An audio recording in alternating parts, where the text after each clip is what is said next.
شہباز شریف صاحب، یہ امپریشن کیوں ہے کہ اسٹیبلشمنٹ آپ کو پسند کرتی ہے، یا آپ اسٹیبلشمنٹ نرم رویہ بھی ہے، ایکسیپٹیبلٹی بھی ہے، کیوں اس بات میں جو ہے وہ بار بار یہ تو کوئی 30 سال سے یہ میں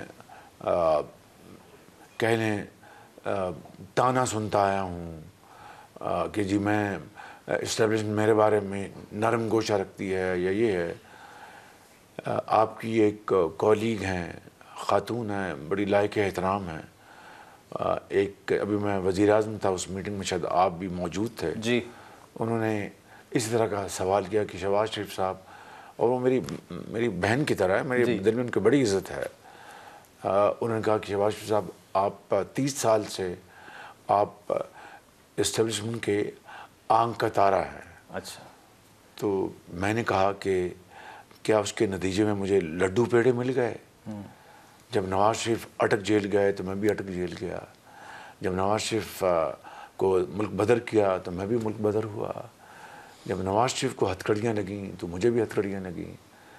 جب so called plane hijacking case میں بختر بند گاڑیوں میں کراچی میں ہمیں لانی جیل سے لایا جاتا تو میں بھی بختر بند گاڑی میں تھا.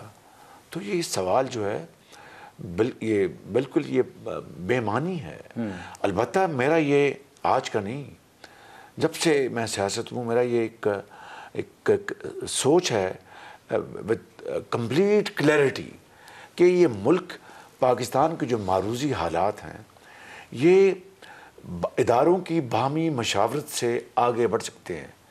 اس کا مطلب یہ ہے کہ ہر ادارہ اپنے دائرے میں، آئینی دائرے میں جو کام کرنے کا ان کی ذمہ داری ہے اس میں رہتے ہوئے جو پاکستان کے جو چیلنجز ہیں، جو اندرونی ہیں، خارجی ہیں، معاشی ہیں، معاشرتی ہیں، یہ کنسلٹیو پروسیس سے ہم ملک کو آگے لے کے جا سکتے ہیں. تاکہ کیونکہ ہمارے دیکھیں نا، جس ملک میں 4 مرتبہ مارشل لا آیا ہو اور پاکستان جو ہے وہ اپنی پوری عمر کے 40 سال جس نے ڈائریکٹ ملٹری رول کے نیچے گزارے ہوں، اور انڈائریکٹلی بھی میں سمجھتا ہوں کہ جو ہماری جو اسٹیبلشمنٹ کی جو ایک رول ہے وہ سب کو علم ہے.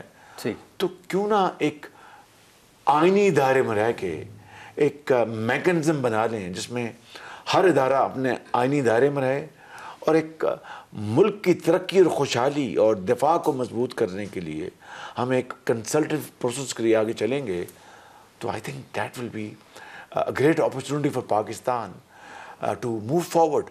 اور میں آپ کو یقین کے ساتھ کہہ سکتا ہوں کہ یہ جو سول ملٹری ریلیشن شپ کے حوالے سے جو بات ہوتی ہے، ایک تو بات طے ہے کہ سولین لیڈرشپ جتنی جلدی یہ گیپ ہے لیڈرز کا اور عوام کا، اپنی خلوص اور شبانہ روز محنت سے اس گیپ کو جتنی جلدی برج کرے گی، یہ سول ملٹری ریلیشن شپ اس کی جو نوعیت ہے وہ ہر دن ہر سال وہ امپروو ہوتی رہے گی. So it's all up to us.